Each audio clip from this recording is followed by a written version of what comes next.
ಇನ್ನೇನು ಕೇಂದ್ರ ಸರ್ಕಾರದ 8ನೇ ವೇತನ ಜಾರಿಗೆ ಬಂತು. 1 ಜನವರಿ 2026ರಿಂದ ಸಂಬಳ ಹೆಚ್ಚಾಗುತ್ತೆ ಅನ್ಕೊಂಡಿದ್ದೀರಾ? ಅದು ನಿಮ್ಮ ಪಾಲಿನ ದೊಡ್ಡ ತಪ್ಪು. ಯಾಕಂದ್ರೆ 2026ರ ಜನವರಿಯಲ್ಲಿ 8ನೇ ವೇತನ ಜಾರಿಗೆ ಬಂದಿದ್ರು ಕೂಡ ದುಡ್ಡು ನಿಮ್ಮ ಕೈಗೆ ಸಿಗೋದಿಲ್ಲ. ಆದರೆ ಅರಿಯರ್ಸ್ ಹೆಚ್ಚಾಗುತ್ತಾ?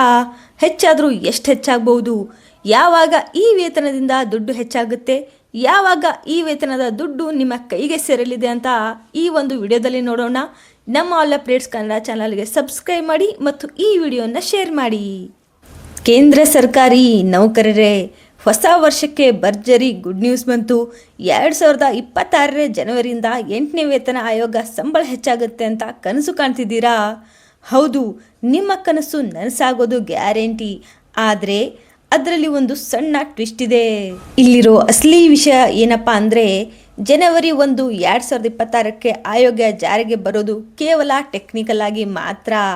ವಾಸ್ತವದಲ್ಲಿ ವೇತನ ಆಯೋಗ ಮೊದಲು ತನ್ನ ವರದಿಯನ್ನು ಸಿದ್ಧಪಡಿಸಿಕೊಂಡು ಸರ್ಕಾರಕ್ಕೆ ಸಲ್ಲಿಸಬೇಕಾಗುತ್ತೆ. ಆಮೇಲೆ ಕೇಂದ್ರ ಸಚಿವ ಸಂಪುಟ ಅದಕ್ಕೆ ಗ್ರೀನ್ ಸಿಗ್ನಲ್ ಕೊಡಬೇಕು. ಇದೆಲ್ಲ ಪ್ರಕ್ರಿಯೆ ಮುಗಿಯೋಕ್ಕೆ ಇನ್ನೂ ಕನಿಷ್ಠ ಅಂದ್ರೂ ಮೇ 2027 ಆಗಬಹುದು. ಅಂದರೆ 2026ರ ಜನವರಿ 1ರಿಂದ ಸ್ಟಾರ್ಟ್ ಆಗಿದ್ರು ಕೂಡ ಹಣ ನಿಮ್ಮ ಕೈಗೆ ಸೇರೋಕ್ಕೆ ಇನ್ನೂ 1.5 ವರ್ಷ ಬಾಕಿ ಇದೆ. ನೌಕರರೇ, ಈಗಿರೋ ಸಂಬಳದಲ್ಲೇ ನೀವು ಅಡ್ಜಸ್ಟ್ ಮಾಡ್ಕೊಳ್ಬೇಕು.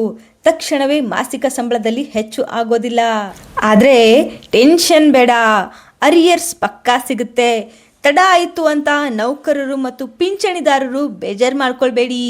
ನಿಮ್ಮ ದುಡ್ಡು ಎಲ್ಲಿಯೂ ಹೋಗಲ್ಲ. 7ನೇ ವೇತನ ಆಯೋಗದ ಅವಧಿ ಡಿಸೆಂಬರ್ 31, 2025ಕ್ಕೇ ಮುಗಿಯುತ್ತೆ. ಹೀಗಾಗಿ ಜನವರಿ 1, 2026ರಿಂದಲೇ ಹೊಸ ಸಂಬಳಕ್ಕೆ ಲೆಕ್ಕಾಚಾರ ಶುರುವಾಗಿದೆ. ಈ ಸರ್ಕಾರ ಒಪ್ಪಿಗೆ ಕೊಟ್ಟ ಮೇಲೆ ಜನವರಿಯಿಂದ ನಿಮಗೆ ಸಿಗಬೇಕಿದ್ದ ಹೆಚ್ಚುವರಿ ಹಣವನ್ನು ಒಟ್ಟಿಗೆ ಸೇರಿಸಿ ಅರಿಯರ್ಸ್ ರೂಪದಲ್ಲಿ ನಿಮ್ಮ ಅಕೌಂಟ್ಗೆ ಜಮಾ ಮಾಡ್ತಾರೆ. ದುಡ್ಡು ಲೇಟಾಗಿ ಬಂದರೂ ಕೂಡ ಬಡ್ಡಿ ಸಮೇತ ಅನ್ನೋ ಹಾಗೆ ದೊಡ್ಡ ಮೊತ್ತವೇ ನಿಮ್ಮ ಕೈಗೆ ಎಟುಕಲಿದೆ. ಇಲ್ಲಿ ಎಲ್ರಿಗೂ ಇರೋ ದೊಡ್ಡ ಕುತೂಹಲ ಅಂದರೆ ಸಂಬಳ ಎಷ್ಟು ಪಟ್ಟು ಜಾಸ್ತಿ ಆಗುತ್ತೆ ಅಂತ. ಆರ್ಥಿಕ ತಜ್ಞರ ಪ್ರಕಾರ ಈ ಬಾರಿ ಫಿಟ್ಮೆಂಟ್ ಫ್ಯಾಕ್ಟರ್ 1.83ರಿಂದ 2.46 ನಡುವೆ ಇರಬಹುದು. 7ನೇ ವೇತನ ಆಯೋಗದಲ್ಲಿ ಸಿಕ್ಕಷ್ಟೇ ಫಿಟ್ಮೆಂಟ್ ಈ ಸಲನೂ ಸಿಗೋ ಚಾನ್ಸ್ ಇದೆ ಎನ್ನಲಾಗುತ್ತೆ. ಬನ್ನಿ ಸ್ನೇಹಿತರೆ, ನಿಮ್ಮ ದುಡ್ಡು ಎಷ್ಟರಿಂದ ಎಷ್ಟಾಗ್ಬೋದು ಅಂತ ಒಂದು ಸಣ್ಣ ಎಕ್ಸಾಂಪಲ್ ಮೂಲಕ ನೋಡೋಣ. ನಿಮ್ಮ ಈಗಿನ ಕನಿಷ್ಠ ವೇತನ 18,000 ಇದೆ ಅಂದ್ಕೊಳ್ಳಿ. ಒಂದು ವೇಳೆ ಸರ್ಕಾರ ಏನಾದರೂ 1.83 ಮೂಲಕ ಫಿಟ್ಮೆಂಟ್ನ ಫಿಕ್ಸ್ ಮಾಡಿದರೆ ಸಾಕು. ನಿಮ್ಮ ಕನಿಷ್ಠ ವೇತನ ಆಗ 18,000ದಿಂದ 32,940 ರೂಪಾಯಿ ಆಗುತ್ತೆ.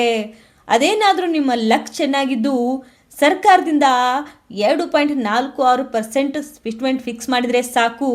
ನಿಮ್ಮ ಬೇಸಿಕ್ ಸ್ಯಾಲ್ರಿ ಆವಾಗ 44,780ಕ್ಕೆ ಇರುತ್ತೆ. ಈ 8ನೇ ವೇತನ ಆಯೋಗದಡಿ ಏನಿಲ್ಲ ಅಂದರೂ ಸುಮಾರು 50 ಲಕ್ಷ ನೌಕರರು ಮತ್ತು 65 ಲಕ್ಷ ಪಿಂಚಣಿದಾರರಿಗೆ ದೊಡ್ಡ ಮಟ್ಟದ ಲಾಭ ಆಗಲಿದೆ. ನೆನಪಿರಲಿ ಸ್ನೇಹಿತರೆ, ತುಟ್ಟಿ ಭತ್ಯೆ ಅಂದರೆ DAನ ಮೂಲ ವೇತನದ ಜೊತೆಗೆ ಸೇರಿಸ್ತಾರಾ ಅನ್ನೋದು ಇಲ್ಲಿ ಒಂದು ಸುಳ್ಳು ಸುದ್ದಿಯಾಗಿದೆ. ಸದ್ಯಕ್ಕೆ ಅಂತಹ ಯಾವುದೇ ಪ್ಲ್ಯಾನ್ ಸರ್ಕಾರದ ಮುಂದಿಲ್ಲ. ಇನ್ನೊಂದು ವಿಷಯ ಏನಂದರೆ, ಸಂಬಳ 50% ಹೆಚ್ಚಾಗುತ್ತಾ ಅನ್ನೋ ನಿರೀಕ್ಷೆ ಬೇಡ. ಸರ್ಕಾರದ ಮೇಲಿನ ಆರ್ಥಿಕ ಹೊರೆಯನ್ನು ನೋಡಿ ಸಂಬಳವನ್ನು ಹೆಚ್ಚು ಮಾಡಲಾಗುತ್ತೆ. 6ನೇ ವೇತನದ ಆಯೋಗದಡಿ ಮಾದರಿಯ ಭರ್ಜರಿ ಬಂಪರ್ ಇಲ್ಲಿ ಕಷ್ಟ. ಒಂದೇ ಮಾತಲ್ಲಿ ಹೇಳಬೇಕಂದ್ರೆ ಸ್ನೇಹಿತರೆ, ಸಂಬಳ ಹೆಚ್ಚಾಗೋದು ಖಂಡಿತ, ಆದರೆ ಸ್ವಲ್ಪ ತಾಳ್ಮೆ ಬೇಕು. ದೊಡ್ಡ ಮಟ್ಟದ ಅರಿಯರ್ಸ್ ಅನ್ನು ಪಡೆಯೋಕೆ ಈಗಲಿಂದನೇ ಪ್ಲ್ಯಾನ್ ಮಾಡ್ಕೊಳ್ಳಿ.